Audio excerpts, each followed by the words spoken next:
It's a mining colony, but the Imperials often keep political prisoners here too. There should be an armored hover train nearby, transporting captured rebels to a central station before moving on to the prison. I'm sure Wedge is with them. Luke, I'm reading a small convoy at Mark 49. I'm also scanning a lot of human life readings. It could be the prisoners. That's not them. Follow the hover train. What's it going to be, Commander? Lock S-foils in attack position.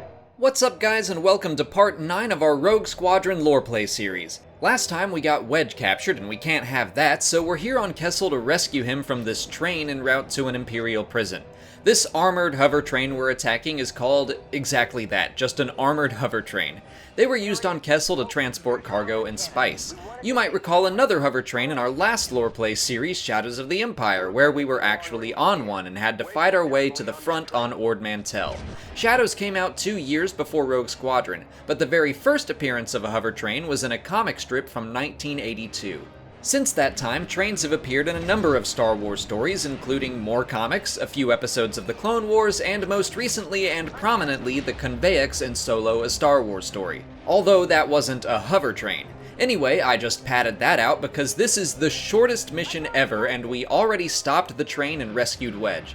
I'm not gonna have like a 1-minute video. This channel isn't Star Wars Minute anymore, and the next mission also takes place on Kessel, so let's just keep things going. R2 says the train is completely shut down. Bring Wedge's X-Wing in. Nice job, Skywalker. I'm beginning to see why they say you're the best. Yeah, I thought I was the best.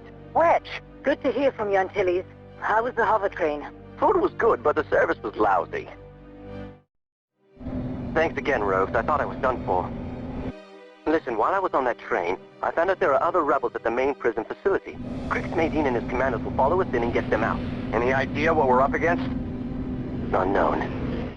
Now that we have Wedge back, he informs us of some other rebel prisoners on Kessel, so now we're gonna go liberate those prisons, and while we do that, I figure we can talk about Kessel and Canon and Legends, and see how the two versions differ. Of course, Kessel was first mentioned by C-3PO in A New Hope, but it first appeared in a comic strip from 1980. In Legends, it was a potato-shaped planet near a cluster of black holes known as the Maw. It was known to be rich in glitter stem spice for thousands of years, and was almost always a prison planet that employed slave labor. 2 years before this game came out, the book Wedge's Gambles saw Rogue Squadron on yet another prisoner rescue mission about 5 years after the events that we're seeing now. The New Republic decided to free a number of Black Sun criminals and release them on Coruscant to start a resistance against the Imperial capital before invading themselves.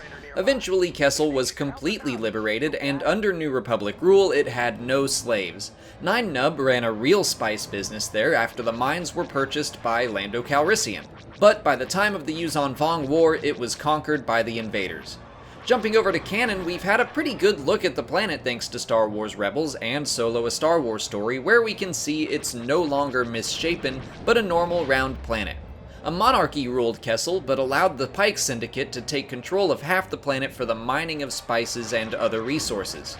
The planet could only be reached through the Kessel Run, which was a winding path through debris, black holes, a maelstrom, and vacuum-breathing monsters. That part actually lines up fairly well with the Kessel Run of Legends.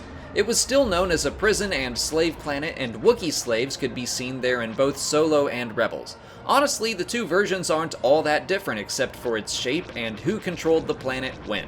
Behind the scenes, Kessel was part of Star Wars as early as George Lucas's first versions of the scripts. The Kessel system was mentioned as containing the planet Utapau in his rough drafts. I already mentioned that it first appeared in a comic strip, but at the time it was shown to be a lush and healthy world. That was eventually retconned into being a separate planetary body known as Little Kessel, located very near to the actual Kessel. But while I've rambled on about trains and planetary history, Crix Madine and his commandos have successfully rescued all of the rebel prisoners, so that brings this mission to an end.